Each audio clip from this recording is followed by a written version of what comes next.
Hey guys. Um, Again, if you saw my review for The Nun 2, I said I'd be recording some videos throughout the week regarding some of the horror movies I've seen this year, and I'm going to be releasing all the videos on Halloween for you. Today we're going to talk about one that I know a lot of people have been asking me to do, and it is Exorcist Believer. Okay. Now, if you're, first of all, if you're wondering why I'm still doing this in vlog form, I still don't have my setup yet. That's really all I can do for you guys, but regardless, I really just hope you enjoy hearing my opinion on these movies, regardless of whether I have my normal setup or not. And again, when Halloween rolls around, you'll get to see this video, so, I really hope you enjoy it. But anyway, Exorcist Believer. Exorcist Believer. Oh, dear God. Okay. I have thoughts. Now, like everyone in the world, I have fucking thoughts on this damn movie. Now, when I saw the negative reviews for this movie, I immediately did not jump on the hate train. And I'll tell you why I didn't jump on the hate train. Because Exorcist, the beginning, I really like. And I said that in my ranking for these movies. I think that movie is vastly underrated. I think it's very underappreciated, actually. I love the way that it showed Father Merrin's backstory of him losing and regaining his faith. I thought that was very well handled. I liked the way that they showed his first battle with Pazuzu and how he knew what to do in the first Exorcist film regarding this demon. Like, all that I felt was very well handled. And I don't think people give it enough credit, honestly. And that movie's got, like, I think a 10% on Rotten Tomatoes. And I think a 20-something% audience score. Like, the movie is not well received. So when it came to this, and this movie was getting kind of the same treatment, I was like, you know what? Maybe I will like this movie. Just based on that, maybe I'll enjoy this. Because, again, I'm not one to really jump on the hate train. Hell, my favorite Exorcist movie is Exorcist 3. And that movie has, I think, a 50% on Rotten Tomatoes, if I'm not mistaken. Okay, it doesn't have a fresh rating. But it's my favorite in the franchise. So, for all I knew, maybe I'd like this one.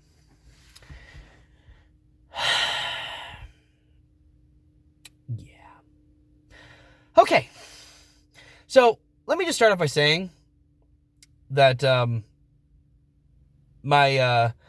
currently waiting for my wife right now outside her job. Just waiting for her to get off work so I can bring her home.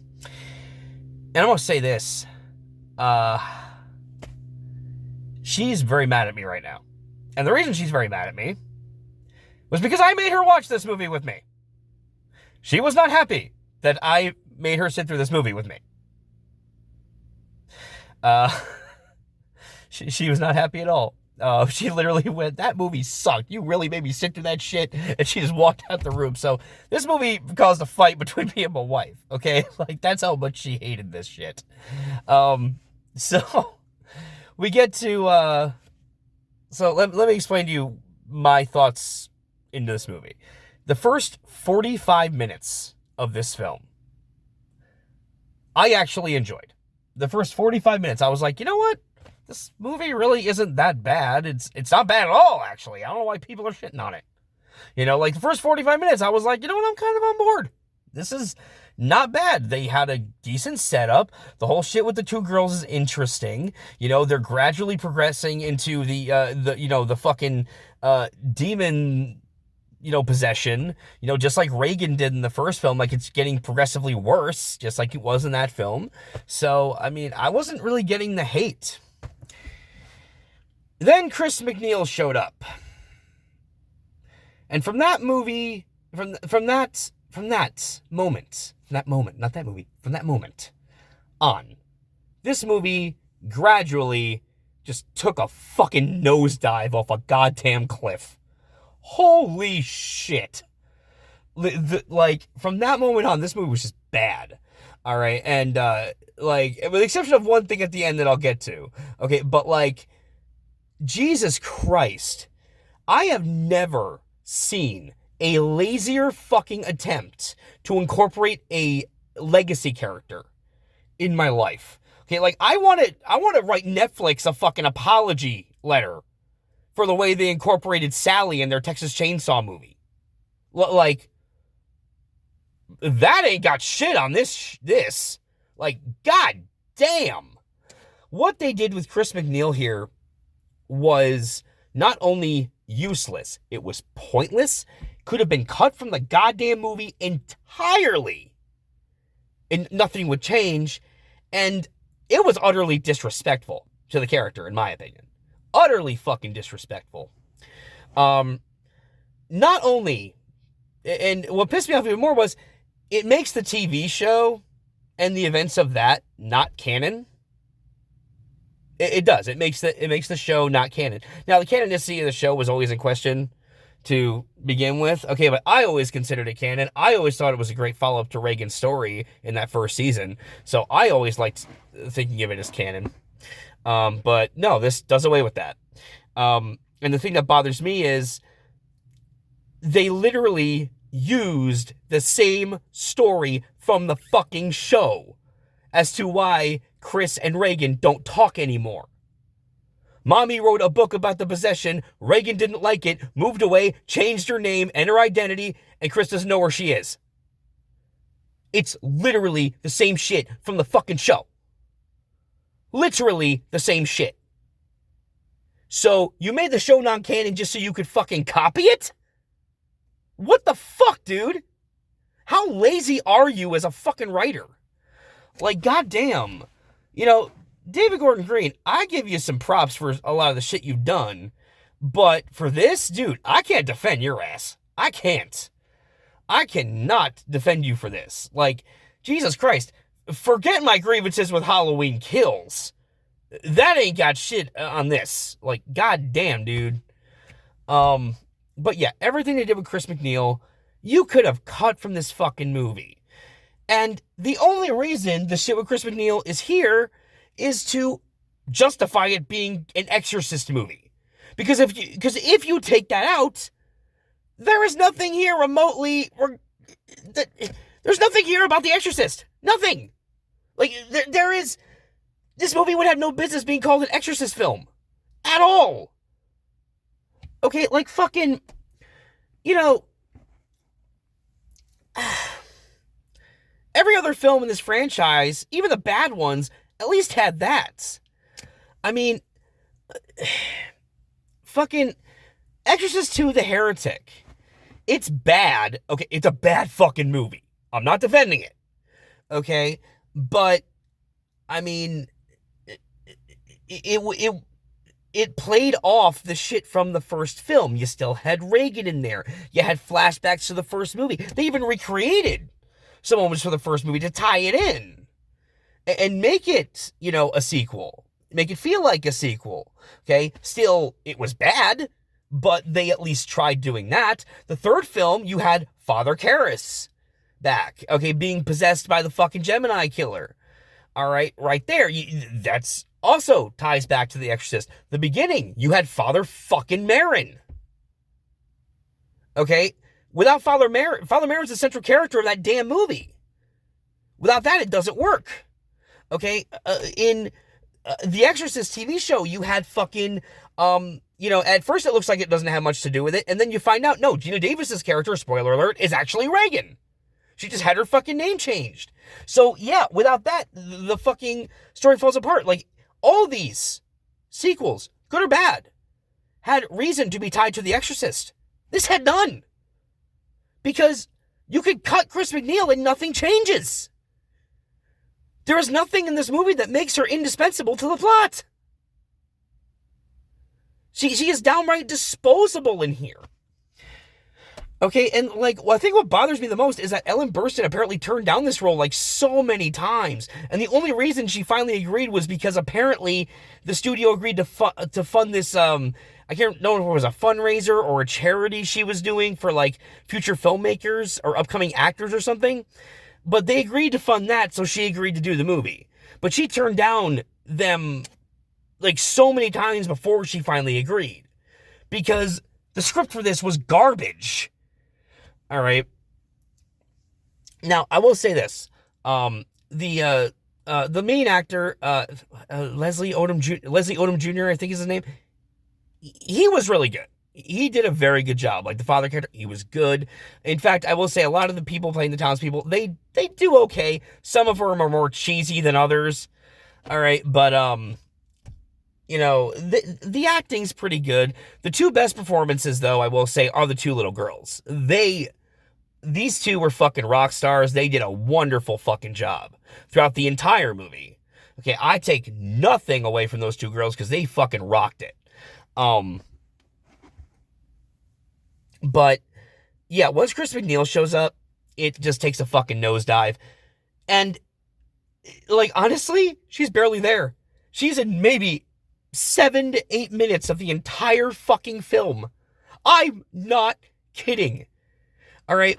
And when she first showed up, she spouts that I wasn't allowed in, the exorcism. Honestly, you want my opinion? I think it was because of the damn patriarchy. Because of the patriarchy, huh? Okay. Yeah, fuck those two men who gave their lives for your fucking daughter. Hell, one of them had the demon go inside of him so he could jump out a fucking window with it. You ungrateful cunt. Yes, I said that word. I don't give a shit. Okay? Don't give a shit. All right? Because that was literally what was going through my mind when I was watching this.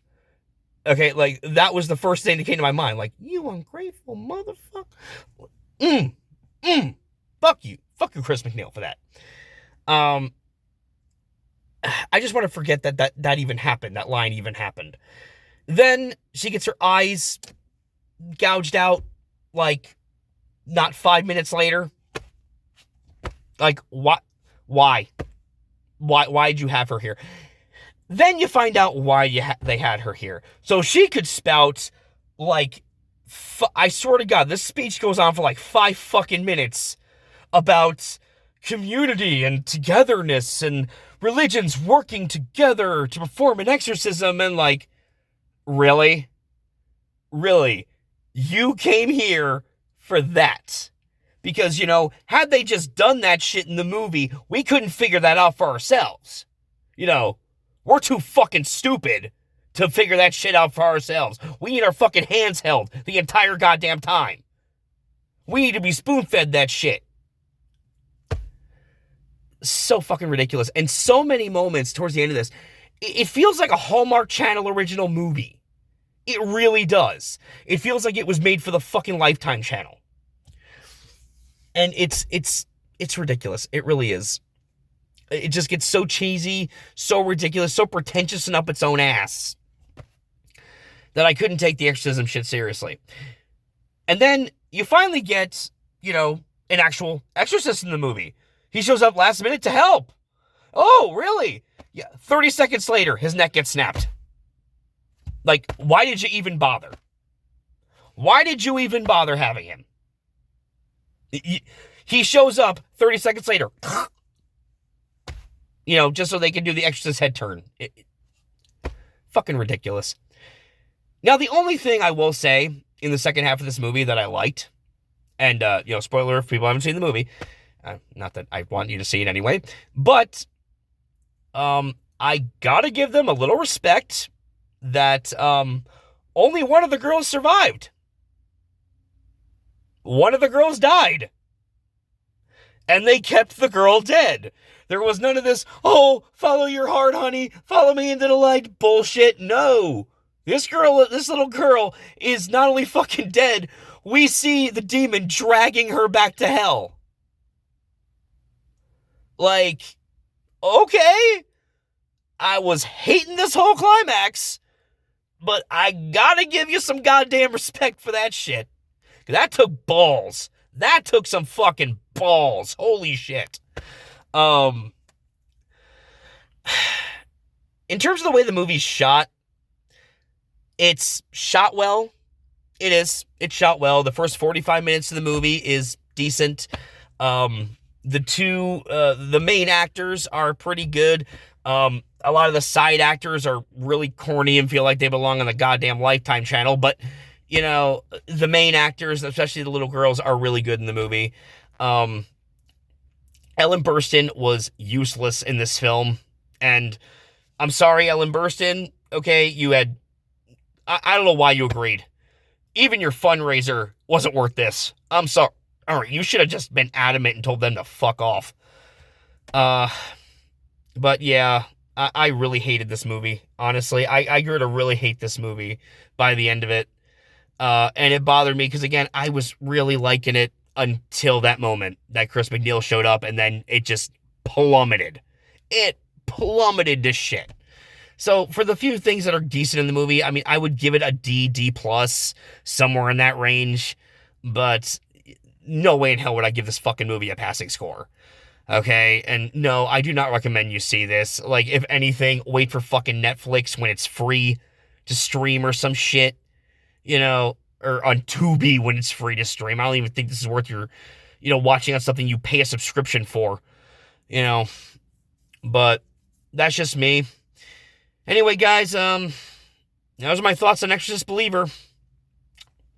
And, I know a lot of you feel the same way. I'm sorry. I really wish this had been like another Exorcist, the beginning type of situation where I was going against the grain and defending it. I can't. Movie's terrible. All right. Later, guys.